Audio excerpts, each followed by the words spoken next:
shitty, dude. All right, welcome to the Browns Wire podcast.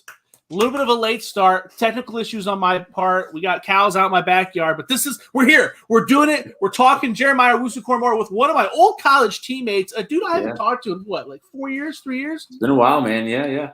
Oh, dude, but the guy, Nathan, you know your stuff, dude. I remember you were the shit, dude. Donovan, I know you can't see him, but he's got a great body. I can see him. Tall, strong lad, big pecs, dude. He's got the stacked individual, Donovan. Okay, look at that smile; it just brights up, dude. It's gonna do wonders for our lives. Really hard. Yeah.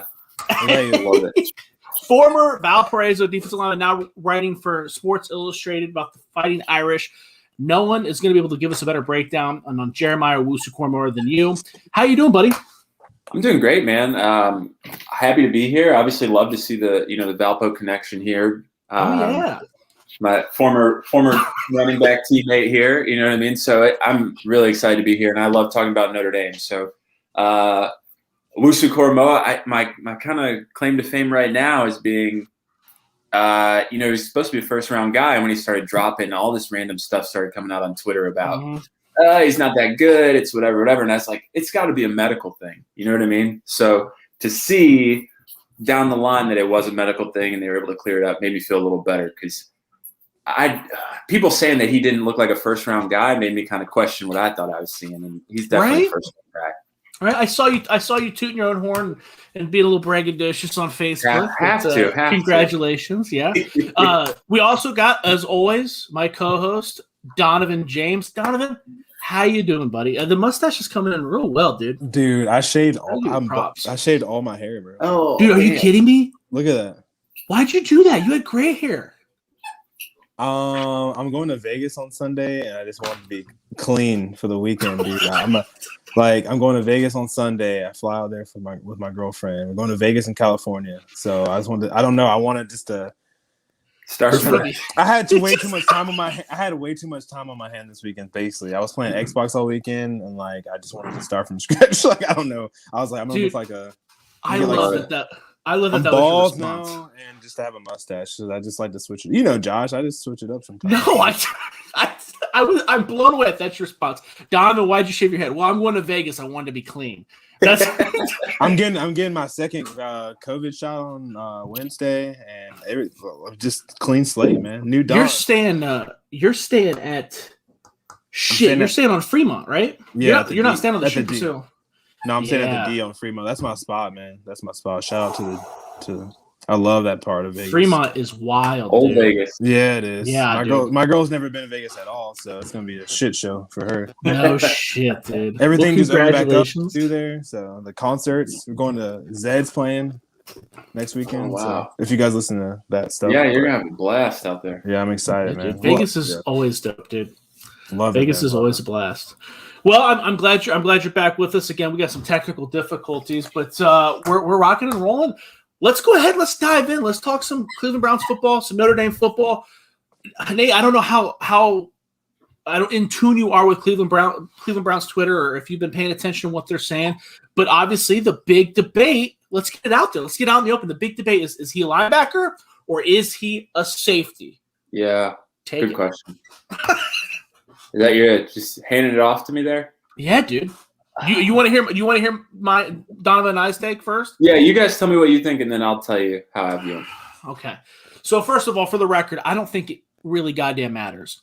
I think that you have your interior. I think you have the trenches. You have your second-level defenders, and then you have your third-level defenders. You know, the third-level defenders, their responsibility is coverage. Your safeties don't make sure that nothing is behind them. Your linebackers are your second level. You know, they should be sideline to sideline. They should be okay in coverage. They should be very good pass rushers, blitzers, yada, yada, yada. However term you want to give him, I don't think it matters. He's going to be on the second level. He's not going to be a deep safety. He's not, he's not going to be a quarter safety. I don't see him playing that role. I view him as more of a linebacker. To me, that checks more boxes as a linebacker. He checks a lot of the same boxes as recently deceased Geno Hayes, when Geno Hayes was coming out of Florida State.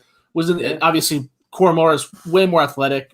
I think he's a little bit bigger, a little bit stronger than Geno Hayes was. Geno Hayes still was in the NFL for 7, 8, 9 years. Had a very okay career. I think, He can be JOK can be much better than that, but he fits a lot of those. Yeah, absolutely, but they fits a lot of those same, traits, I guess. So I would view him more as a linebacker than a safety, but I don't think it really matters. I think that people in the analytics community are just they just want something to bitch about. If that makes sense. Yeah. But Donovan, you got an opinion on this before we hand it back to him? Yeah, I mean, I kind of agree with you on the same thing as on the outlook of it. He's a linebacker, I guess, by like definition, but I don't believe in like the terms it's kind of positionless football at this point now. Like it's kind of look at it like basketball. Position fluid. Like, yeah, I mean, if you follow basketball, it's just kind of like there's just 5 spots on the floor. At the end, or if it's the death lineup that Golden State had, like it's like when the third downs coming in or fourth quarter, you just want that guy on the field because he makes plays. Exactly. He can play off the edge if you want him to, and get to the pass rusher. I've seen him do everything. So I mean, he can cover your tight ends, which the tight end position has just totally changed over the past 15, 20 years, obviously. Yep. 2 tight end sets and everything. So, I mean, he's just a good football player that plays defense pretty much. But, yeah. I mean, but pretty much a linebacker, I mean, by definition, I would say. But if you play him anywhere. And then analytically, I mean, I do, I'm a pretty big analytical guy. But, I mean, that's still a good player. It's a tool.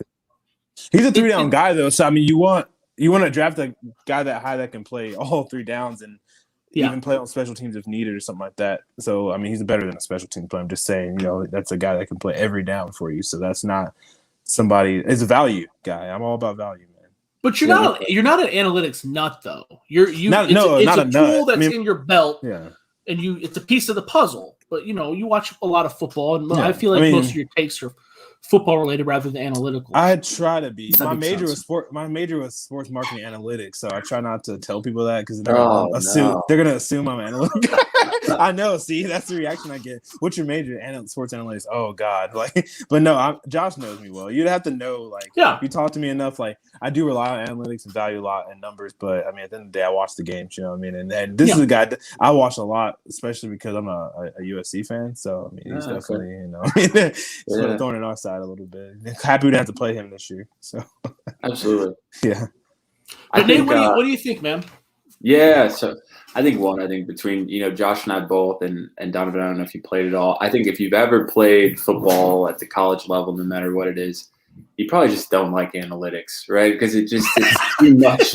See, I didn't play. That's why I'm an analytic guy. Yeah, see, and I don't think it matters if you play D1 or D3. Like if you've ever strapped it up and played out there, analytics, you don't really want to hear it. But I'll say this about JOK. I think in the most basic sense, I think he played the weak side linebacker in 4-3. I think when he came to Notre Dame, he came there to play safety, and they've kind of moved him down into the box. I think he's a bit undersized, right, if you look at him from a linebacker perspective. But one of the things that gives me kind of hope for him is I saw some stat that wide receivers in the last 10 years have gotten smaller in terms of draft size, in terms of height and weight. So I think as the game gets smaller and it's about playing in space, he fits that really well. One of the guys I comped him to is Patrick Chung, which people weren't doing that, but I think he can play that. Patrick Chung played in the box. He played linebacker. He was a DB by nature, so he could also play safety, cover slot.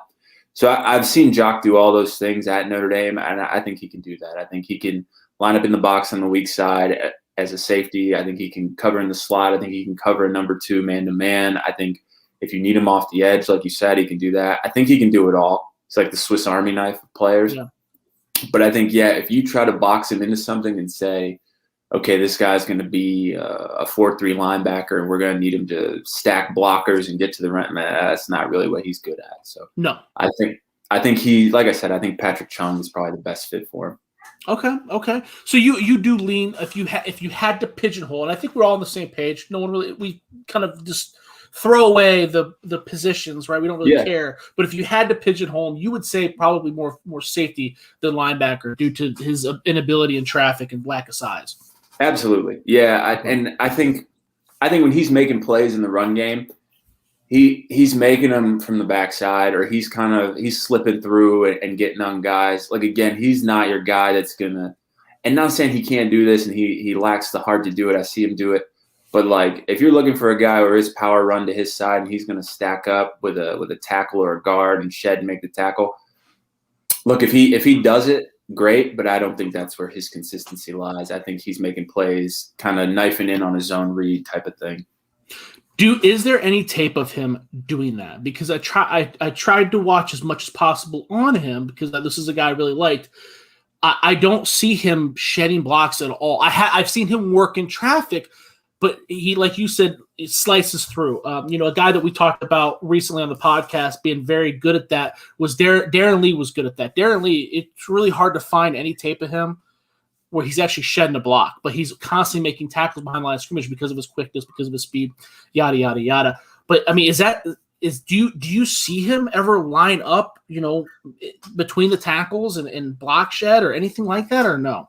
Yeah, that's tough. I think I would have to probably grind a lot of tape to find it, right? Because I think and I think when you look at Clemson, I think that was his best game that he ever played at Notre Dame. And I think a lot of that was attributed to, again, kind of knifing through plays. I think Notre Dame did a really good job of not putting him in those spots because I think, again, ultimately, like if you're looking for a way to make him fail, put him in those spots where he's going to have to stack up and shed consistently because I just don't think he has that skill set. I think he's best again at knifing through, and I think what really helps him is his speed. Right, he can get over the top a lot on guys, and he can kind of get in there and make the plays. So that's where I kind of rank him. So, I'm sorry, Donovan. I feel like I'm taking over the show. You got anything you want to ask or? No, you're good. I don't tell. No, you're good. So to me, I feel like the physicality is the hardest part to overcome. I never played in the NFL, right? I mean, sure. but that's what you see a lot. You see these fast guys, what they struggle with, or cornerbacks or safeties or whoever, defenders. What they struggle with is the uptick in physicality. Hey, everybody's bigger and faster and stronger, right? Yeah. So that speed. Darren Lee is a great example. We just talked about Darren Lee. Darren Lee has not had the success in the NFL. Granted, a lot of that's due to the off-field issues, but because everybody's a little bit faster, and he never had that physicality. Do you see him? Do you see, because my standards are pretty high for JOK. I think that he can play now, and I think he can play at a high level. Is that too high? Is that too high of a standard based off of the style of play he has? No, I don't think so. Like I said, I think he's tough enough to do that. I just don't think that's where he'll be the most successful, right? As we think about players being busts, I think asking him to do that day in and day out would make him trend more towards being a bust. I think what he's really good at is he's kind of that rally defender, right? Like he's going to run sideline to sideline. He's really good at scraping over the top. He's really good at kind of putting pressure on the mesh point of like a zone read or a read option, things like that. So, yeah, I think he can play right away. And I think and I don't know too much about the Cleveland Browns defense, but when I think about him, I think about the position that he'll be the best to succeed in is one similar to Notre Dame where the front four or front three, they're eating up most of the blockers, right, to kind of give him that ability to then make plays. If he's in a defense where, guys are getting to him at the second level, whether it's guards or tackles, and he's constantly having to fight off bodies, I think he's at a severe disadvantage because I think he's like 215, and I just can't see that consistently at a linebacker spot. All right. Do you think, and you bring up a good point, we saw an effort for the Cleveland Browns to get bigger and take up more space on the defensive line. Andrew Billings is coming back. He's well over 300 pounds. They drafted Tommy Togiai from a defensive tackle from Ohio State, and I think it was the fourth or fifth round, which, as you know, that guy's he's built like a fire hydrant. Super strong, man. Yep, bench press 225 over 40 times. So he fits that role of, hey, I'm just going to sit. He's not the most effective pass rusher, but he doesn't let people get by him. So I think that you can see a little bit of a plan there to try to protect those linebackers. Obviously, Myles Garrett's going to be soaking up double teams. And Jadeveon Clowney is everybody gets mad at him because he's not a prolific pass rusher, but he's a very, very good run anchor. He sets the edge perfectly. And they drafted Tony Fields, another undersized linebacker from West Virginia, also later on in the draft too. So I think that maybe they're trying to make a more solid effort of covering up those linebackers. So that does make me feel better. You mentioned that you believe you got him right around 250 pounds. Do you think based on his frame, you've obviously seen him in person and seen him more in depth than Donovan or I, especially with the combine being non-existent? Is there any potential he can pack on more weight, or is this it? He is what he is? I don't know if it's just like you misheard me, but 215, so 215. He's not 250. That's what I'm sorry. Did I misspeak? Yeah. No, yeah, he's not 250. Do I think he could put on more weight? Sure. I think right now when you look at him, he's definitely built his body while he was at Notre Dame. He's gotten very chiseled. I don't think you look at him and think there's a guy with a lot of like fat, right? So he could probably put a little bit more meat on the bones. I just wonder too, when you think about with quick guys, right? It's like, well, how much more weight can this guy put on? He kind of had a weird high school career. He played running back, he played safety, he played wide receiver. He kind of played a lot, even when he was in high school, right? He played a lot of different positions. So when I just think of that natural body build, I'm not sure he's a guy that you could get up to 240, 250 and kind of have him play. I mean, this is without knowing him personally, right? But I would say probably 230 is probably where he'd max out at without starting to lose speed. Yeah. Yeah, because that's also a pretty big talking point is that you see a lot of people talk about, hey, if you gain weight, you're going to lose speed.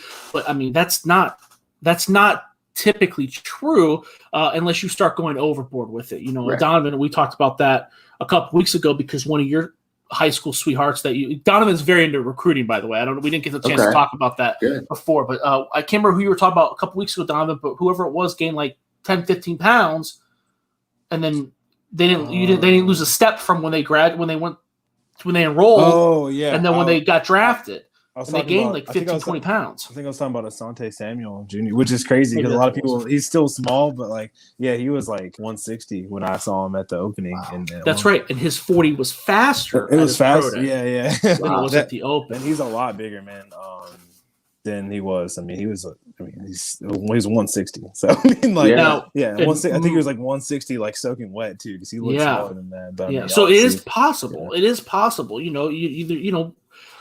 all been to the gym. There's ways to gain weight without sacrificing speed. My favorite example is obviously the freak David Boston. I don't know if you guys remember. Oh yeah, he went from like 210 to like 250. Yeah. And ran like a 4.2. He was all roided up. The guy's awesome. Met him in person. His biceps were just like Hulk Hogan style. But I think that the 230, when you talk about today's NFL, that doesn't even sound like it's undersized. I mean, you mentioned it already about the wide receivers getting smaller. We're seeing that with the linebackers too. You don't see big giant Ray Lewis, I'm going to pound you in the dirt. Those guys don't really exist anymore. They're much more Deion Buchanan, Tyrann Mathieu, Levante David isn't exactly a huge individual. He's more of a coverage linebacker. So I think that's also noteworthy. So what we talked about my expectations. I gave him a first-round grade. It sounds like you gave him a first-round grade as well. Yeah, absolutely. I thought he was a first-round guy. And to your point, I kind of think back to when we played, kind of class of like 09, so to speak. Before we were getting recruited, and how I look at it now, it's like guys that are playing linebacker back when we were coming in and had to be a certain size. Most of those guys now, it seems like, are playing on the front four, and guys that were playing safety are starting to play linebacker. Just when you look at the size of guys going into college, it's like you don't really see these like linebackers anymore that are 240, 250, and all they really do is plug the run, right? Like you're looking for guys that are a little skinnier, a little rangier. So that's why, again, I think he fits that. I think the NFL is in a period of transition, right? I think there's still teams that are looking to run the ball. But if you put him on the weak side, you kind of keep blockers off of him. Yeah, I think he's absolutely a first-round talent. And I think it was a steal that he went in the second round. What are your expectations for him this season? We talked about my expectations, and perhaps they might be a little too high. I wouldn't be shocked. I've been waiting for the odds to come out for him as Defensive Rookie of the Year, to be quite honest with you. What are your expectations? Where do you see him? I'll put that money to Vegas for you, by the way. Yeah, we got to talk to Donovan. Yeah, dude, I had him higher than Greg Newsome on my board. So wow, okay, I did. So Rookie of the Year, yeah, for sure. I would too. Defensive. For defensive rookie of the year. Well, it probably won't. I mean, we're all realistic. Win. It's probably it's probably going to be. It's obviously going to be a defense, but the defense rookie of the year is obviously probably going to be a defensive end. I mean, hasn't it been like the last 3 years? It's like Chase Young and Bosa. I think. Yeah. People like Did Derwin not win? Rookie of the year, defensive rookie of the year. Did he? I don't know. He did. That was like 4 years ago, man. I thought Bosa won it over him. Oh yeah, Bosa did win over. Yeah, it's the sacks. I think he finished second. Derwin. People love the sacks. I've heard that comp too. I don't really buy that. I don't think he's the quite Derwin James level. Derwin James? Oh, Derwin James. No, I've heard. Yeah. I've seen that though, and I was like, all right, well, I mean, I like him, but damn, you know what I mean? I've seen Levante David. That's a good one. I like that one. That's better, than Derwin James for sure. I think early on, people were saying like, "Oh, this is like an Isaiah Simmons type of guy," but seen that too. He's not.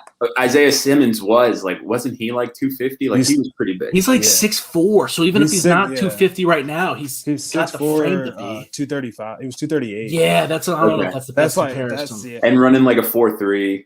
Yeah, that dude's a monster, man. Yeah, I mean, you don't get too many guys. I mean, throwing out Ohio State guy names, right? Since Josh is out that way. I mean, Vernon Golston, right? Like you don't see too many guys come through like that. Who also had a great NFL career. Yeah. Being a combine freak and being good in the NFL don't always go together. You know what's funny? He was such a big star around here. People were because he had like, man, I can't remember. He destroyed Michigan. He had like 3 sacks against Michigan. So but when he got cut, he was a bust. Dude, I loaded up. I got his mini helmet autographed up there. I got like 5 of his Jets jerseys, dude. I'm talking. I loaded up on Vernon Golston garb, dude. For real. He was a freak. I don't really know what happened. In today's NFL, he might have stuck around because he didn't really have that anchor strength. Yeah. Back then, you kind of had to have that, but I don't. I'm biased. Yeah, he might have been a little before his time, and I'm sure the Golston family is happy to know that somebody out there is still supporting him. I think his cousin who's our age just won with the Tampa Bay Bucks. William, yeah. Yeah. So the whole family's athletic.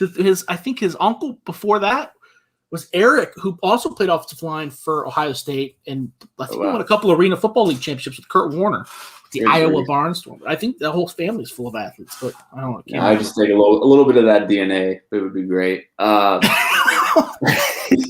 Just kind of change my family situation here. Look, I think right. I think when you talk about Clowney, Garrett, the guys that are there. Who's the Alabama linebacker that's there? Who I really like? Wilson. Yeah, Mac Wilson. You like Mac Wilson? Because most Cleveland fans hate Mac Wilson. We could talk about Mac Wilson. What positive do you have about Mac Wilson? Because most Cleveland fans, I have not watched a lot of him play. I just kind of like the way that he carries himself on the internet. He's very motivational. Yeah. That's the thing Cleveland fans bitch about. Like, oh man, he's so motivational. He works really hard on the internet. He's not. He is an athletic freak. I'm with you. I like Mac Wilson. But he misses a lot of tackles, dude. He's in the wrong place at the wrong time a lot. But that was his problem at Alabama too, if you remember, right? They told him. I think Nick Saban was like, "Dude, don't leave, bro. Don't leave." Another year.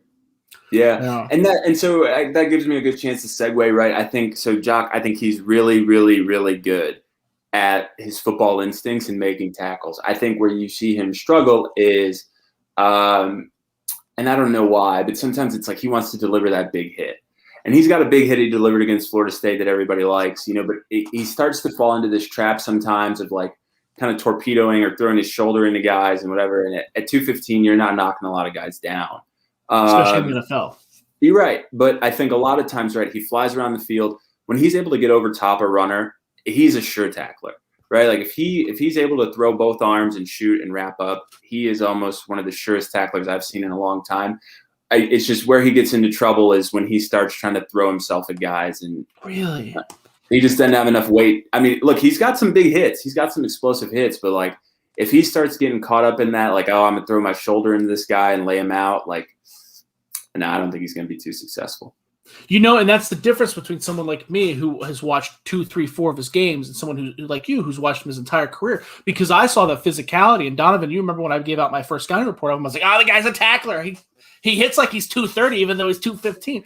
But that I can see if you're watching him week in and week out, it's kind of like, I'm trying to think of a good example for someone that was familiar with Ohio State. You heard it a lot with Tuff Borland, although when he did his pro day, that everybody kind of fell off the Tuff Borland train. But or Pete Warner's a good example. You hear about Pete Warner being a great coverage linebacker. Oh, he's a great coverage linebacker. He's a great coverage linebacker. It's like, yeah, he covers the guy from Rutgers and the slot receiver from Illinois really well. But when he got his ass beat by Pat Freiermuth and he got his ass beat by some of those Minnesota running backs that are pretty fast, you know what I mean? So it's kind of like that. If you turn on the right tapes, him smashing guys is pretty attractive. But if he's doing that consistently and he goes up against a guy, Nick Chubb size, I can see why that might be an issue. Yeah, and to answer your point about what rookie expectations, look, I think he's got as good of a shot at Rookie of the Year as anybody else. But I think what's really hard about him is and it sucks to say this, right? Like, he's a really good football player, but he's not like the guy. It's kind of like Clowney. He's not the guy that's going to jump off the screen, right? So like when you jump through his career, he doesn't have a lot of interceptions. He doesn't have a lot of like these splash plays. He's got a couple. I mean, he had the one fumble recovery against Clemson that he took, scoop and score. But like when I think about his coverage, I think he's a great cover guy. He doesn't just bail, right? Like, those guys that bail right away and keep everything in front of him. He's not that kind of guy. He stays on, but he's going to be more of a pass breakup, or like it's going to be a really tough throw for the quarterback. He's not going to be a interception. And I could be wrong, but just watching him, he doesn't look like an interception type of guy. And so when I think about him, like, sorry to cut you off, he's not going to get a lot of picks. His forte isn't throwing a lot of big hits. I think it's just hard to then have people get really excited. And if you're not really watching day in and day out to understand, like, hey, this kid's really, really good, but he's just not making the splash plays. You know what I mean? That makes sense, and it doesn't surprise me that you say that, right? Because now that I'm reflecting on, like I said, a game of first-round grade, but there's no game that sticks out like, oh my God, that was insane, right? Like Trey Sermon had, the game against Donovan. What's the game you guys always harp on when you guys tell me Trey Sermon's so goddamn great? Well, the last two. Against Northwestern. Northwestern and Clemson. Yeah, Northwestern, Clemson. Yeah. Everybody talks about Justin Hilliard had like 12 tackles against Clemson, right? Darius Leonard, when he played against Clemson, the team that he tried to walk on with and they'd reject him, he had like 2 blocked field goals and like 3 sacks. Everybody's got those games that stick out in their head. Koramoah doesn't really have that. And I didn't really think about that until you just said that. But it doesn't surprise me that they would go for someone that fits that, hey, he does his job. He may not have any plus plays, but he's going to neutralize it and do his job, because Greg Newsome is kind of the same way. If you look at Greg Newsome's stats, I think he's only got like 1 interception. Now, granted, one of the big issues with him is he only started 18 games. But, Tommy Togiai, again, we talked about he doesn't have those splash sack numbers. If you're just looking at pure box score numbers, you would look at Tommy Togiai and be like, what exactly does he do? But he does what he does really well. Same with kind of like James Hudson. His pro day numbers were absolutely terrible. The offensive tackle from Cincinnati, but he allowed no sacks. He allowed no pressures, right? He did his job. So it doesn't surprise me if they're going towards that, especially considering the last regime. If you talked about Mack Wilson earlier, Mack Wilson was a splash guy. That's a guy who was constantly up in the quarterback's face, constantly moving around the ball, had a bunch of forced fumbles. That guy was a guy. He had a highlight reel.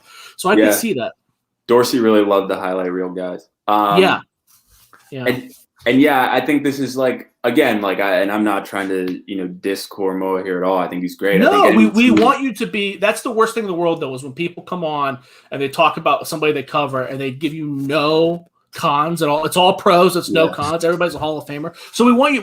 That's why we brought you on. We want you to be honest, because now that he's a Cleveland Brown, everybody who didn't even care about him is saying that he's going to be a Hall of Famer, right? So give me the shit, bro. Don't hold back. Yeah. So look, again, like I think he's good. I think he's played a lot of different roles, right? So Notre Dame's had him cover number 2 guys in kind of that overhang spot. He can play man-to-man. Again, this is college. How that translates to the NFL, you have to be seen. He can play zone coverage. But again, right, like I think about we all love sacks, right? So it's easy to be like, oh, look at this guy always making sacks or making picks or doing whatever, right? Like Asante Samuel, right, senior. He was great at getting the interception. I think Koramoah is a guy where teams going in will be like, hey, we got to watch for, I don't know what he is now, 40-something, but used to say, like, we got to watch 6, right? Because 6 is the guy that he's going to be all over the place making plays, doing his thing, whatever. And while he may not change the flow of a game, he's not going to make too many mistakes, right? So, like, I don't think he's a guy where teams are going to be able to isolate him and take advantage of him and say, like, oh, he's too aggressive or his coverage is lacking. I just think he's an all-around good player, right? And I think it's tough because fans want to get really, really excited, right? I'm a Bears fan. We just drafted Justin Fields. Like, I need him to go throw 50 touchdowns, right? And he will. I don't see any issue that he will. I just think Koramoah is a guy where I wouldn't be surprised you look up and you're like, wow, this guy had a hell of a year. You know what I mean? Like, probably should have won Rookie of the Year if he does it, Yeah, and then you look at the stat sheet and go, "We sure?" Yeah. No, I know that's the kind of that, but that is a good football player, right? It's someone that sticks out in your mind. You don't remember him making any mistakes. despite what the stat sheet says. And I think that's a great point. Donovan, did you have anything else you wanted to add? Or no, I mean, he's an upgrade from, I think, what they have at linebacker. Everybody? Yeah, I mean, pretty much. I still like Sione a lot. Kind of because of personal read.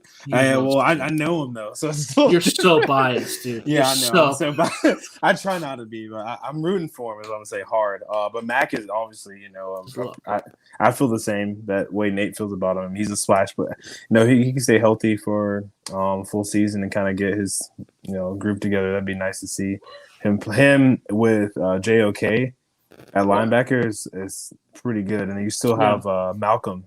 God, I'm drawing a blank right now. I can't. Brown? No, not Malcolm. No, that's the running back. Malcolm Smith. Malcolm Smith. What is wrong with me? Why did I say Malcolm Brown? Veteran there. Yeah. I don't know, man. You think? You love Malcolm Smith too. I'm not a big Malcolm Smith. Well, I mean, for again obvious reasons, But that's not you being biased though. That's me being biased because Malcolm Smith had a very, very solid year. Yeah, very solid year. I mean, he's not. I just don't like him because he's old. He is old. He's older, but I mean, you guys have a lot of linebackers that are too young. That's a young defense, man. Taki, you are biased when you talk about him, but for reference, he is still very young and he's a very active player. He's almost the exact opposite of JOK, where he's big, and strong, and he will level you out, but he's always in the wrong spot. He's a little undersized too, height-wise. I mean, he's only 5'11", 6 foot. I mean, he's not tall at all. Is that really undersized? I mean, if you still weigh 230, 240, I mean, right? Well, I meant height-wise. Like when he had to cover Travis Kelce, which I know it's Travis Kelce, but I mean, he's giving up. He's giving up. Well, any tight end though, Kyle Rudolph. Yeah, I mean, Kyle Rudolph 6'6". Taki covers him. Yeah, but he's going to be able to guard. Yeah, but he's always going to have that. That he's not a jumper though. He doesn't have a high vertical and he's short. That's okay. That I see what you're saying. Well, he wasn't good in coverage anyways. Against guys, he could be guarding someone my height. He's just not good in coverage. He's not good. He's not good. He's not good awareness and being. He's not good at understanding where he's supposed to be. That's why I didn't want them to. I thought that was a total reach. Talk about a guy who had no idea what he was. He just flow into the ball, doing whatever. Reckless, bro. He's a big hitter, though. He is a big hitter. Well, a lot of forced fumbles. And that's what gets the fans going, right? Is like seeing guys throw these like kill shots on people, but like that's not what the game is. You don't get that in the NFL anymore, man. Yeah, it's a damn shame, bro. You see in the spring league though. Forced fumbles. Yeah, he had a lot of forced fumbles at BYU. He did. He's a playmaker too, but I mean, he can't cover. Yeah, I mean that's why you need somebody like JOK or like I said, Malcolm. Malcolm's pretty good coverage. So who plays that weak side backer for the Browns right now?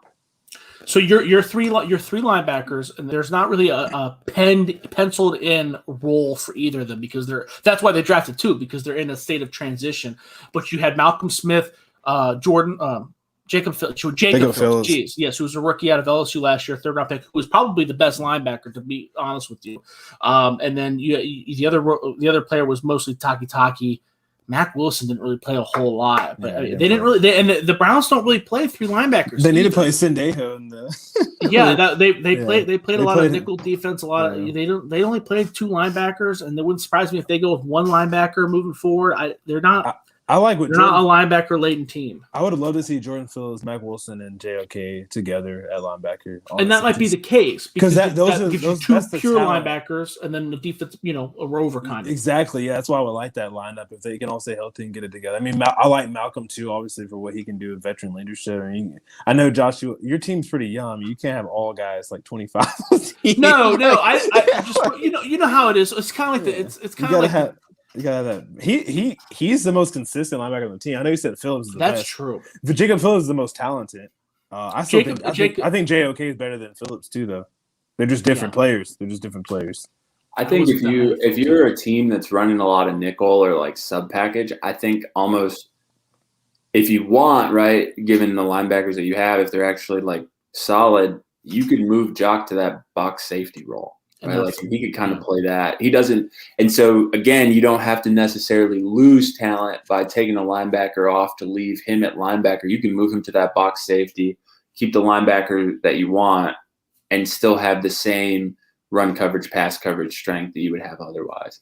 So, and I think that's what you're going to be looking at. I mean, I don't.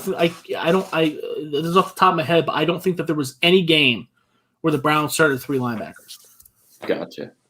And I don't see too many teams line up and run really power run anymore, right? Like I think as you see more teams start to run the spread, or you think about teams like Arizona and the stuff they're running, and he kind of fits that defense.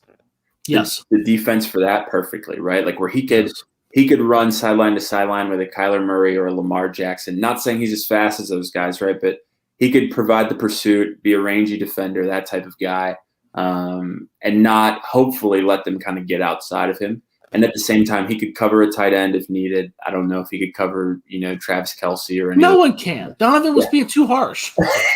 I said it before. I knew it was Travis Kelce, but your average tight end in the NFL, he's going to cover that guy. Your number 2 receiver in the NFL for the most part, maybe a slot. He could probably cover that guy well enough to not embarrass himself. So I think of him just like the Swiss Army knife. I mean, he can do it all. Keatley, do you remember when we were playing the kid Sean Graves? Oh yeah, he transferred to Akron, right? Yeah, he did. Yeah. I think of JOK, or I put it this way: Sean Graves was like a poor man Owusu-Koramoah, right? Like that's kind of how I think about it. Like, because that's kind of a compliment because he was all over the field. Yeah, Donovan, we had this kid. He was like a corner safety body, but he played linebacker. He would rush from the edge. He would play DB. Like he could kind of do it all, similar to this. Obviously, he played with us at Valpo and then went to Akron. At Akron. He played at Akron. He transferred from Valpo. Yeah.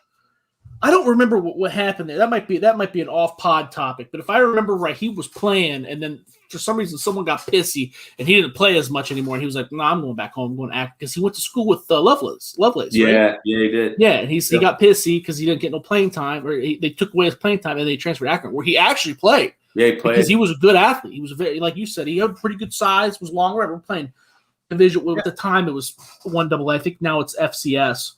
Yep. Yeah. I think it's FCS, but he was, with a very good size, 6 foot, 210 maybe. So yeah.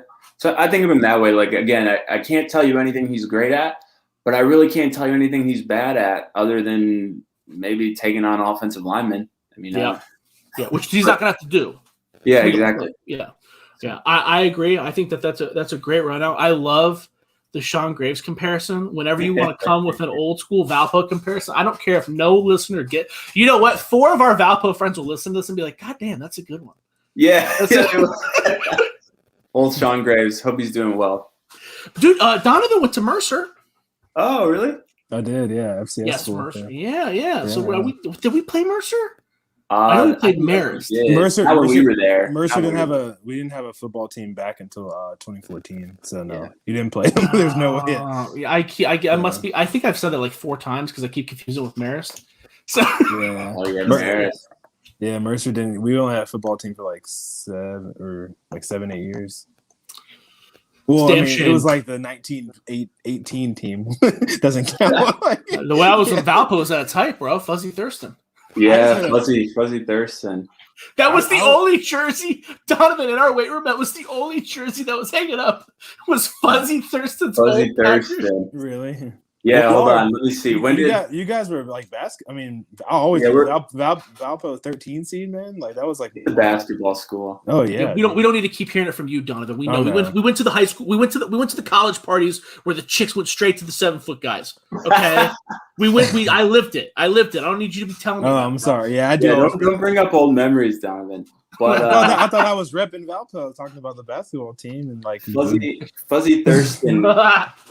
Fuzzy Thurston's career ended in the NFL in 1967, and that is our only retired jersey at the university. I think the only guy to go to the NFL from our university. Really? No, that's actually not true. So, because Donovan and I actually were talking about this. We did a show a couple weeks ago where we drafted the all-time Cleveland Browns team. Oh yeah. And back in like 19 buttfuck, some dude transferred. He played at Valpo for like 3 years and then went to war. Yeah, and then he went. Yeah, you're right. Yeah, it was a lineman. He went to war, and when he came back, he's like, "I'm gonna go to Notre Dame." Yeah. And then he got drafted to the Browns, and he ended up being like a 9-time Pro Bowler. Back before the NFL was the NFL. And I was like, dude, no way. I didn't know that. I remember that. I thought I said on the show, I thought Fuzzy Thurston was the only one. His bio says Notre Dame. It doesn't even say like. Yeah, you got to search. Yeah. What a bastard. Yeah, because Donovan and I, we were like, we had to try to figure out, because it just when you Google like, oh hey, what's this guy play? A lot of times when you go back to old football, it'll just say OL or DL. Well, I was like, nah, Donovan, we gotta take this. If you're gonna bring it up, I don't want you just Wikipedia. We gotta figure it out, bro. So we were like reading newspaper articles and like I'm watching old grainy YouTube videos and trying to figure out exactly where they played on the line. It was a pretty good experience. We saw some pretty dark stuff. One of the guys I saw, like after he retired, he couldn't handle it and he murdered his wife and children. Like it was like, oh, that guy's in the Hall of Fame. That's dark. That's because you picked all these all these old players, man. I picked a bunch of younger guys that people. He did. Donovan won the contest too because all these millennials voted. But so let's talk about the future of Notre Dame. Now that we got a Notre Dame expert on the show, who is the stud? Who do you think would be a good fit for the Cleveland Browns in next year's draft from this Notre Dame Fighting Irish team? Also, Nate, I have a question for you as well. Later, you can answer Josh's first. That's after I have a question for you about Notre Dame currently as well. So okay. Hopefully it's not about the attractiveness of the women on campus because I'm staying away from those questions. No, I've been to South Bend before. Okay. For those that don't know, but pre-show, Nate got if you want to get on his Twitter page, he got a little bit of hot water for. Apparently, a couple of comments I made about the looks of the ladies of South Bend, which were not well received. So I'm staying away from that for now, and probably the foreseeable future. Just go to Chicago if you want. I can. It'd probably be good, Josh, if you just tell me what do you think the Browns need, and I could probably tell you a guy from Notre Dame that might fit that. Well, I don't know. It's next year, so let's say I don't. Is there anybody on the defensive line that you can? Who do you envision? So when I watch Ohio State, the guy that pops off the page, I'm like, God damn, someone's going to get Garrett Wilson, and Garrett Wilson's going to be an All-Pro player. I don't care if you need a receiver or not. Garrett Wilson's the dude. Who's the dude at Notre Dame that you're like, God damn, that guy's a first rounder waiting to happen? You got no one off the top of your head? I think the best player on their team's a sophomore, though. He's not. Yeah, that's what I'm saying. Like Kyle Hamilton. Hamilton's probably the guy at safety, but he's not. Yeah. He's not going to be ready. So I'm trying to look and see like who's actually a senior this year. Hamilton's a good one though. Where do you see him getting drafted at? I think he's first round talent. I think Kyle Hamilton could go at the end of this year. I think he's a first round talent. I really like this kid Braden Lindsey, but he just I like Braden. He hasn't done much. I mean, he's a senior this year. I'm trying to pull up his stats. Like, he got hurt last year. And it was one of those things, too, where it was like it was a hamstring injury. So I'm like, oh, yeah, once you tweak the hamstring, right, like you're probably out for the year. But, I mean, he's a burner. He's done a lot. I mean, before he got hurt when he was an underclassman, he was running reverses. He was running kickoff, punt return. But last year he had 7 catches for 63 yards and a touchdown. The year before that, he had 250 yards and a touchdown. But he's kind of just like he's this all-purpose guy. I like him.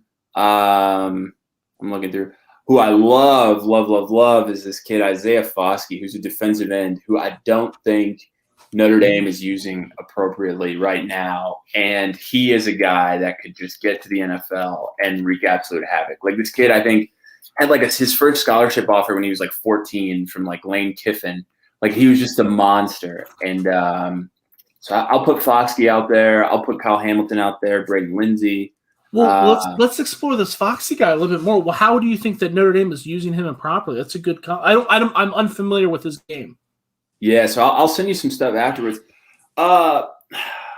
He's just an athlete, man. I think he was running there, and there's a play in the Clemson game where Travis Etienne went out on this wheel route, and this kid's a defensive end. So what's his size? Like, Donovan, do you know this guy? Because you're I said, you do. I've heard. Yeah, I know him. I don't know his exactly what height. Let's say he's like 250. Like, let's just say he's roughly 250. They have him at 6'4", 233 as a recruit, but no, Notre Dame website has him at 6'4", 257. So 6'4", 260, and he was step for step with Etienne on a wheel route from the defensive end position.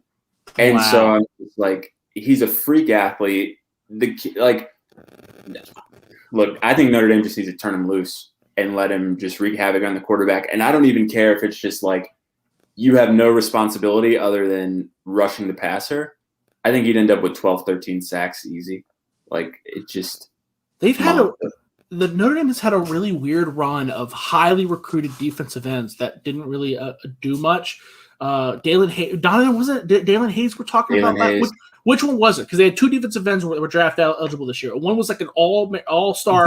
Dalen Hayes was a high recruit, yeah. Yeah, he was right up there with Joshua Kingdoe and Jacob Phillips and Chase Young, and he just didn't really kind of bounce around, had injuries, and didn't really do much. And there was a guy before that, too, that we talked about last year. Oh, God, I can't – it's so bad how your brain moves on from one draft class so fast. But then, of course, you remember guys like, Spurgeon Wynn. How could I forget Spurgeon Wynn? You talk about him all the time, dude. Why? He's the best Browns player on this podcast that we've. He'll go to Browns Wire podcast Hall of Fame. Has he been on before? No, I wish, dude. Oh, I thought he doesn't. I don't think you think he's off of social media, probably because they're just people bother him constantly because he's such a celebrity. But that's interesting, But that's the kind of play. That's the kind of player where if you're strive for with ETN, that's the kind of shit that's going to get that guy momentum. Towards draft season. So I like that. That's a good one. It's just not a name I'm familiar with. It's a defensive system in Notre Dame, right? Like they don't, and maybe it changes with Marcus Freeman, who I think everybody's really excited about. But love Marcus Freeman, former Buckeye. Yeah, former Buckeye. And Chicago. A lot of people are already tossing his name in the ring for like next head coach at ND. We'll see. He's really ramped up the recruiting efforts. He's amazing. So a lot of people love him right now.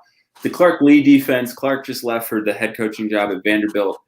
It's just a defense built for the linebackers to make plays, right? So, again, as we talked about Koramoah, right, the defensive ends aren't really there to get a bunch of sacks, do a bunch of that. So we'll see if Freeman kind of brings in some of those more like 4-3, 4-2-5 principles and lets guys get after the quarterback. So. Yeah, he had the thing that really stood out with Marcus Freeman's defense at Cincinnati was that he got those defensive backs playing tight. I'm talking, those defensive backs were good.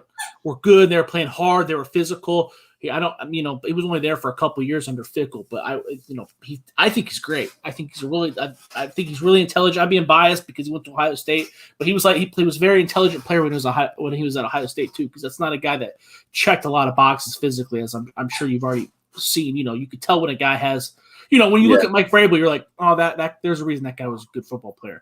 When you look at Marcus Freeman, you're like, oh, he was in the NFL for a bit. Why? Yeah, definitely. Yeah, no, I know what you mean. Very intelligent player. So it'll be curious to see because look, I think Foskey again. He's a junior now. If he has 2 sacks in his career, sorry, that's my dog. Give me 1 second. He's got 2 sacks in his career. I don't think he's going to have more than that. You're talking a Jason Oweh situation, bro. I can see Donovan getting triggered, dude. Yeah, getting upset. He didn't like that. and look, I think Oweh again, same thing, right? So look, I'll say this about Foskey.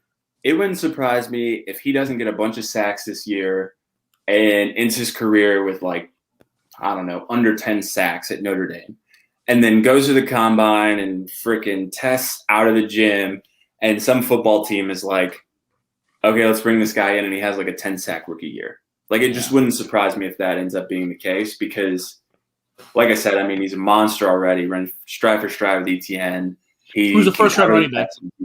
Yeah, first-round pick running back. So I'm like, it would not surprise me to see him kind of like Claypool, right? I thought Claypool was okay at Notre Dame. He had a decent year.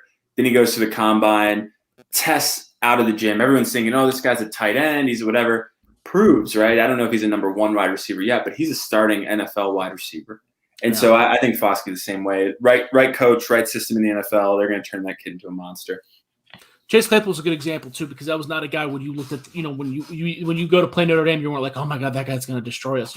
Michael Thomas was kind of the same way at Ohio State, where it was like, he was kind of an afterthought. Very good, very quality player, but Curtis Samuel was the guy, right? The guy, Paris Campbell was the guy that you looked at. So I think the Chase Claypool example is a very good example. Donovan, you said you had a couple questions. Yeah. Well, that was one of my questions. Who would be a good Browns player, but NFL. Obviously, Kyle Hamilton. I've seen a lot of mock drafts. I've seen Kyle Hamilton everywhere. But my question is on the offensive side. What do you think about the quarterback situation? I really. Obviously, Jack coming in from Wisconsin is going to give my boy. But I really like Drew Pine. I got a chance to interview Drew Pine as junior year. I really like that kid a lot. I think he's a hard worker. I think he's a stud for that program. But he might have to wait another year, possibly with Jack coming in. But What do you think about him or that quarterback situation there? There's some other quarterbacks in the room. Tyler Buckner. Yeah. I like him too. So what do you think about the quarterback situation there? Yeah. So far. that's a $1 million question. I'll tell you this, though, and not to kind of get off topic, but something people aren't talking a lot about for Notre Dame this year is that there might be 2 freshmen starting on the offensive line between Rocco Spindler and I'm blanking on the other kid right now, Blake Fisher, the 5-star. Yeah. But at the quarterback shakeout, I look at it like this. Jack Cohn came in from Wisconsin. I think people are saying it's his job to lose. He's got the most experience, et cetera. Drew Pine, good, very good player. A student of the game, very hard worker from everything I've heard, right? He's really put the time in. And then you've got Buckner, right? The 5-star that got downgraded, and people love him. People love Buckner and think he's got a lot of potential. I don't know him. I haven't talked to him much. I haven't watched a lot about him. The only couple things I'll say, and this is kind of biased, is I think he throws an ugly football first. Buckner. This is Buckner. I think he throws an ugly football from what I've seen.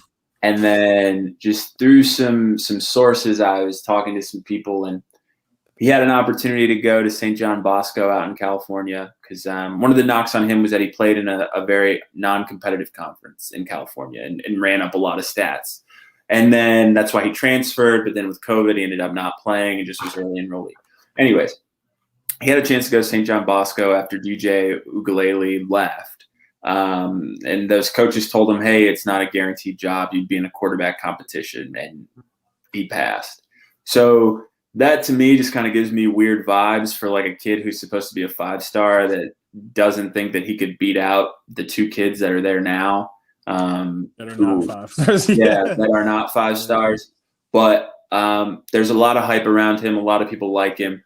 I'm sure he'll probably develop into something great. Drew Pine, I think you're right. I think Drew waits another year behind Cohn, who's going to probably just keep it between the lines this year. I don't know. I like him. I think he's comfortable. I'm not sure. But it's going to be hard to replace Ian Book, I think, as much as – and I was not a fan of Ian Book. I think it's going to be hard to replace Ian Book. He was scrappy. He won a lot of games.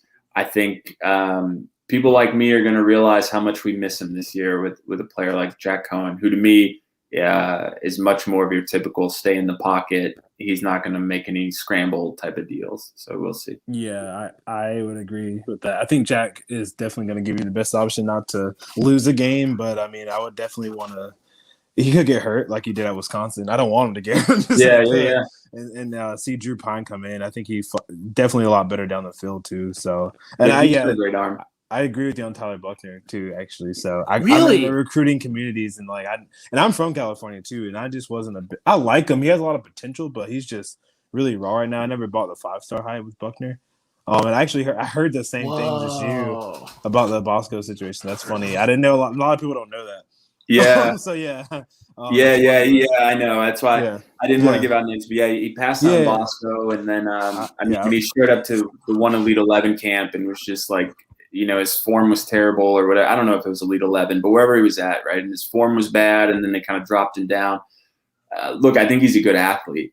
As far as his fundamentals and all those things, shaky. And again, the fact that he didn't think he could beat those kids out at Bosco and just win the job outright, I don't know if I want a quarterback that doesn't have that kind of confidence in himself. So yeah, exactly. Well, it'll be tough to replace Ian, man. He put a thorn in SC's side for 3 years, and that's honestly one of the toughest quarterbacks we played against in the past 10 years, dude. I've heard the USC players say that before. He's so hard. I didn't realize how good Ian Book was to interview players, and they're like, dude, he's just I don't like playing that guy. He's like, yeah. I'd agree with that. And look, I mean, it's a weird from a media side because everyone media, I think it's he's above average, he sucks. Scrappy. Really. I think a lot of people thought he sucked. Players, I'm literally saying that in my head right now. Ian Book is so average. Why are we talking?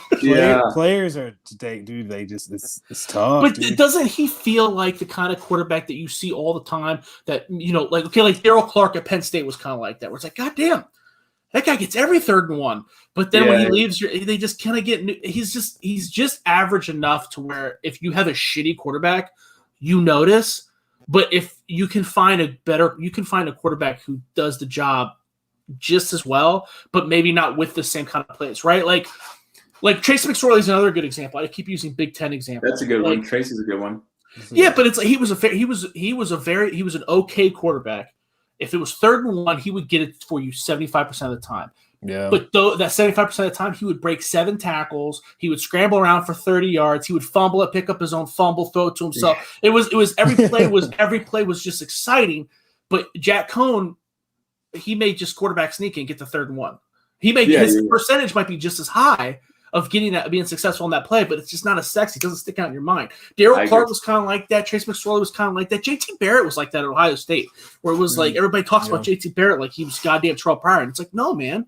Terrell Pryor was a god. You just think that JT Barrett was that great because he got every 4th and 1, and he was very good at handing off to Zeke. Do you know what I mean? Yeah. I think it's kind of like that. But, you are closer with the program, so. I see that a little bit. I don't want to bash Ian, right? So I will say this. There are a lot of quarterbacks probably out there better than Ian Book.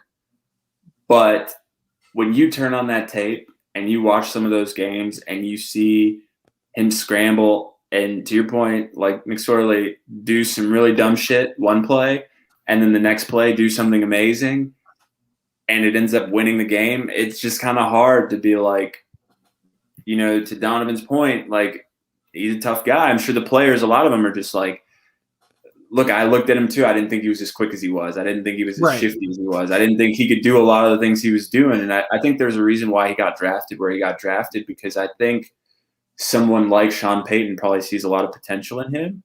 But yeah, I mean, if we're just talking pure talent, would I put Ian Book in the realm of like a Zach Wilson, Justin Fields, Trevor? No. But I think he's a winner, and I think he's good. And it hurts me to say that because, look, I really didn't like the kid for a while. Not like I don't like him personally, but just like as a player, I wanted somebody else to start. But it's kind of hard to say anything bad about him at this point. You know what I mean? It's funny. Dolly, you talked about that. No, I was going to say that's funny, too, because I follow Notre Dame very, very closely just because, as an SC fan, like, if you don't follow and respect Notre Dame, like, you're not a real SC fan to me. Like, I know we, like, have a rivalry, but it's like, you have to follow that team. I'm sure Josh follows Michigan, like, recruits and their transfers too. Like, you have to follow. You have to. Like, so when Ian Book came in, even from California, like, we didn't recruit him. You know what I mean? Yeah. Like no one wanted him out in California. Like, he had no real offers. Yeah. He just ended up at Notre Dame. But I really respect that kid. When he came in, I was like, man, I like Phil Jurkovic a lot. I love Jurkovic. Yeah. Because that was the guy to me. Like, I still think he's like a better pro prospect than Ian Book. But like at the end of the day, like he is. But like, I agree with that too. Brian Kelly's not trying to. Brian Kelly's just trying to win football games at South Bend, and Ian Book gave him that best chance every week, really. I don't think there's many quarterbacks that could do what Ian Book did at Notre Dame, honestly. Like, and that's just saying, like, from a college football standpoint. So I respect that kid a lot, even if he never throws a pass in the NFL. Like JT Barrett, though, like you said, or Trace McSorley, like those guys are kind of comp to him a little bit as well. But I think does he have the most wins in Notre Dame? Yeah, all time. Most wins all time. Yeah. Really? That's if you had told me that about him. Jesus Christ. In a school with Joe Theismann and Joe Montana and Eric Meyer and Jimmy Clausen. And to Donovan's point, I think he's like a 2 or a 3-star kid. Damn. It's crazy, man. His biggest offer might have been like Washington State or something. Yeah. Bill always talks about – we have a guy, Bill Carroll, always wishes Ian Book went to Wazoo instead because he would have put up crazy. Oh, my God. He would have been insane there. Yeah. He would have been insane. He would have been crazy there. No, I'm glad he went to Notre Dame. Well, kind of, because he beat us. I love Jurkovic. I love Jurkovic. Again, I don't really love him. I don't know him, but as a player, I love the way he plays. Mm-hmm. But I think even watching him at Boston College when Notre Dame played them, talent aside, he'll lose you some games. I mean, he loves his arm, which he absolutely should. It's a great arm, but like he'll lose you some games. He'll make some throws he shouldn't. He might hold on to it a little too long and fumble it. But yeah, I mean, he's probably the better pro prospect. I think he might even have a better pro career. But sad to see him go to BC, but wishing that he kills it out there. But yeah, I mean, Ian Book. What can you say? I mean, it's just one of those. The cliche like prove him wrong. Like Ian Book is the prove him wrong poster child, right? You know what I mean? Like whether it's the stars from the recruits, whether it's what the fans thought, whether it's what people like me wrote about him, like he's just been proving us all wrong again and again and again. So it's like at a certain point, you just got to stop hating on the kid. You know what I mean? What a wonderful life lesson. Just keep on fighting. Just prove us wrong. Donovan, did you have any other questions? No, that's it, man. I'm glad I got to talk a little Notre Dame quarterback room, and I'm really excited for Avery Davis, man, this year too. Yeah. Looks like this might be his year. Yeah, I think it's gonna be his year. I'm really excited for him too, because that's a former quarterback as well. I watched a lot of high school, so I knew he was fun quarterback to watch. I'm glad he switched positions though. Yeah, for sure. Donovan loves watching high school. He loves not just high school football either. He just loves hanging out at the high school. No, that's weird, bro. That's weird. He keep getting older and they stay the same age. Oh God, my girlfriend's 25, by the way. So I want people to know that she listens to this podcast a lot. So Does she? She actually listens to it? Not. Oh my God! Not deep. Not. She won't be listening to this deep into the podcast, but just dude, her parents listen to it too. So I got to stop cursing it so much. Very supportive. That's so funny because I always make fun of Donovan because he's so nice to his girlfriend. Like he's always talking about how great she is, and I'm like, okay. I can admit my girlfriend has issues, bro. but my girlfriend don't listen to the podcast, so maybe good for you. You should marry her, dude. Yeah, that's a supportive woman. We'll see how Vegas goes first. Yeah. Well, this was the Browns Wire podcast. Nate, where can they follow you on Twitter? What you got going on? Tell the people about yourself, bro. Yeah, so you guys can find me on Twitter at Nate Atkins 0, which is my handle here. Do a little bit of stuff for Irish Breakdown. More during the season, I'll do game previews, things like that. I'm trying to do some recruiting stuff right now.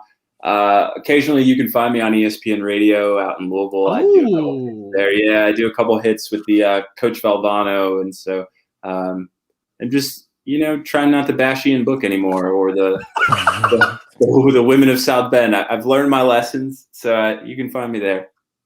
That's awesome. Yeah, and again, if you're not watching the live stream, which I know that most of the listeners don't, they listen to us on Stitcher and Apple, which is great too.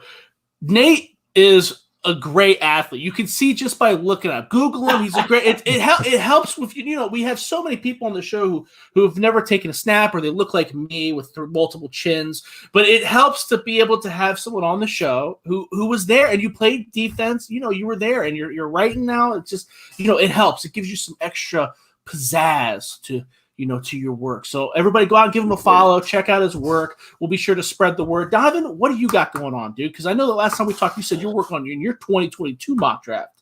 I'm actually working on the 2022 big board, not mock. I don't want to. I'm sorry. Yeah, just a big board. Yeah. No, you're good. You're good. I'm doing a top 100. Just right now, and what number you at? I'm done. I just got to write some previews about the players, some player prospect profiles and stuff, and then who's number one on the big board? Kayvon Thibodeau. You're just gonna give it out like that? You're not gonna make him work for it? You're not gonna make him click on it? I'll give him number one. There's 99 others we got. But what was that game where Oregon played Thibodeau for COVID, and it was like, and he just destroyed. It was the Pac-12 championship versus SC. That was he destroyed SC. Good grief. He destroyed what's his name? What's the lineman that just got drafted? Really, Elijah Vera Tucker, dude. Yeah. He demolished the kid from Cal too. Yeah, the Cal kid didn't get drafted, and the kid from UCLA that's supposed to be a top pick. I mean, Thibodeau's serious, man. He's just got to put on weight, and he's a smaller guy. I mean, he's still only 20. He's young. He just turned 20. He's pretty light right now. He's a pure pass rusher, though. Like, he really just tries to rush the passer. He's got to get a little bit better all around, but right now I think he'll get it this year with the Oregon defense. But yeah, that's my number one player. So I'm doing that on Studying Sports. Check that out. And then just follow me on Twitter at Don James Sports. The name remains the same. I'm going to Vegas on Sunday and then California next week. So so we're not gonna have a show next week? Did you tell me now on the show? Yeah, we're not gonna have a show next week. I was gonna tell you before, but we might be able to sneak a show in this week so we can record it and have it before. Cool. Not a bad idea. Because me, I'm all about trying to record new shit. But yeah, I'm not gonna. I'm gonna be in a hot air balloon at a winery on. Oh my goodness. So I'm not gonna record with you, dude. I'm just letting you know right now. You see what he does for his woman? See, I would never do that, dude. I'm not going up in there. I'm not doing that. Yeah. Well, I'm from Temecula, California. I don't know if you probably don't know where that is, but it's known for it's literally known for hot air balloons and wine. That's what. Are you being serious? And like Ricky- Google that and city, Ricky that's what's gonna pop up. and Ricky Fowler, yeah, he's from there too. But yeah, He that's what does. it's known for. He does seem like a hot air balloon wine kind of guy. So I Ricky? guess Don't you love that, Josh? Like, we're from the Midwest. It's like, yeah, we're known for like sausage and cheese and shit. You guys have Geta. Cincinnati's known for Geta, dude, which is just like gross gravy. No, you guys got all types of stuff in Ohio. And Donovan's like, yeah, I'm from wine and hot air balloon country. It's like, oh wow, must be nice. You guys And then got. he always like, I love you, Donovan, but sometimes he does do passive aggressive stuff too. We'll be like, you probably don't know about it, Josh, but it's wine country. Like, I don't know if you yokels in the Midwest have ever heard of wine, but yeah, you know California. do you know what a hot air balloon is? No, man. I'm just saying Temecula's a small city. A lot of people don't know about it. It's like, if I had said San Diego, where I was actually born, you would have known, but not Temecula. That's a small. Like I was, I'm just a military kid, dude. Born in San Diego. Nothing special, dude. No, it's all good. I like to joke about people from Pennsylvania when they're like, have you had Wawa? Have you had Sheetz? And then like, gas station food? Like, Wawa's good, dude. Dude, the Sheetz in Columbus. Wait, you guys have the chili though, like the Cincinnati chili. That stuff's good. Skyline man. chili, It's terrible, dude. It's terrible, bro. I like that. I've had it's that pretty before. good. It's pretty good. Really, you guys like that? Yeah, I mean, I wouldn't like. I'm not gonna like go out of my way to get it, but it's Schroll and Bill made me drive. They visited me when I first transferred to Ohio State, and there's no chili place on Ohio State's campus. So they came down. They're like, "Can we get some chili?" And I'm like, "Dude, it's like 30 minutes away." And they're like, "Yeah, but can we? That's like what you're known for. Can you take us so we can get chili?" It's like, all right, guys. All right, I haven't seen you in 4 years, but let's go get some goddamn chili. You see this, Donovan? Known for chili, man. Chili's everywhere. Chili's Philly, man. You ain't gonna get filled up on freaking hummus and wine. One of these days, Donovan's gonna come up and hang out with me. He's gonna come up to a game, Ohio State game or something, and I'm gonna show him where I live, dude. He's gonna be like, "Dude, you weren't lying. I'm literally cows, dude. Cows right there, and literally, there's ambulances that go by for meth overdoses constantly, like 100 yards away, dude. It's great, dude. You're gonna be like, whoa. I'm staying at Mac's house. No, you're not. Oh yeah. It's because Matt lives over. He lives like 15 minutes from downtown Cleveland. Yeah, but he lives with his parents though. Okay, his house is Snoper. Okay, that's right. Yeah, see, there you go. Yeah. There you go. But this was the Browns Wire podcast. You can follow me on Twitter at Josh Keatley 16. I'm going to try to pump out these MP3s faster. We've been very consistent releasing them on Wednesday. I'm going to start editing them out, getting them out there on Monday so you guys can listen. We've been very consistent with this. We're sorry the YouTube channel's not super consistent. Our Facebook Lives are not super consistent, but we appreciate everybody who watches. Give us a like, listen, review, all that good stuff. And we are out.